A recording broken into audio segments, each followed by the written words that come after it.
이처럼 공주 지역 요양병원을 중심으로 확진자가 쏟아지고 있지만 공주시 등 지자체의 초동 대처가 미흡하다는 지적이 나오고 있습니다. 인력 부족을 이유로 환자 격리가 늦어졌는데 이 때문에 확진자들이 대거 쏟아지면서 어설픈 방역 조치가 비난을 사고 있습니다.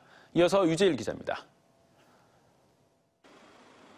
지난 24일 확진자 13명이 처음 나온 공주 푸르메 요양병원. 이후 확진자는 40여 명으로 크게 늘었습니다. 당초 공주시는 확진자를 병원으로 이송하고 요양병원에 남아있는 환자 200여 명 가운데 중증 환자 50여 명은 병원 내에서 1인 격리 조치하고 나머지 150여 명은 공주 유스 호스텔로 옮길 예정이었습니다.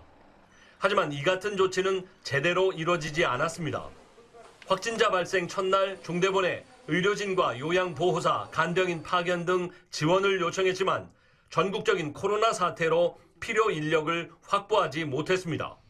예전에 같으면 질본에 요청을 하면 질본에서 조금 더 속도감 있게 했는데 전국이 지금 이 요청해서 나간 게 몇백 명이 나갔을 거예요. 의료 인력이나 간호 인력을 다 가지고 있는 게 아니잖아요.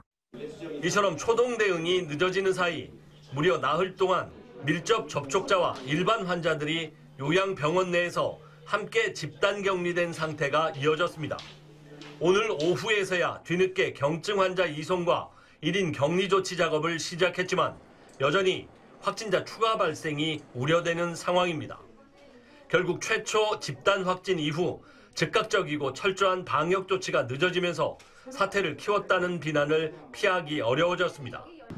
충청남도는 지난 21일까지 한 달간 도내 요양원 400여 곳과 요양병원 60여 곳 등 모두 690여 개 시설의 종사자 2만 1,240여 명에 대한 코로나19 검사를 완료한 상태입니다.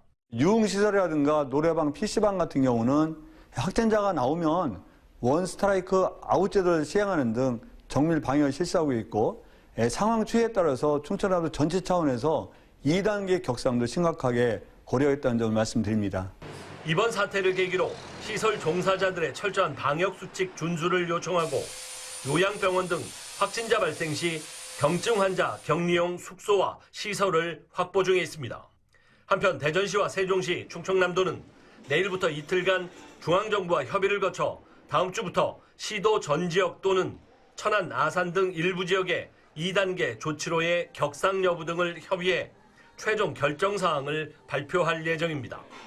TJB 유재일입니다.